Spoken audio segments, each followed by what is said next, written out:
about how can you figure out the solution or know how you can do that on your Truecaller app. So you just follow these ways, then it's going to work with you. So all you have to do, you just go here above your photo profile, click on it. So then it's going to take you to your profile. It's going to show for you like this here. Then all you have to do now, you just go above this sign, click on it.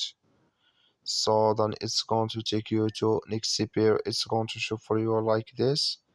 You click here on privacy center, just click on it. Then you come to next pair. So then you go down, just keep going down here. You come here to Rectify here my data, just click on it. So then here can you retrieve your data here in this list here. So that's all you have to do. Thank you for watching. Don't forget to support us by liking, subscribe.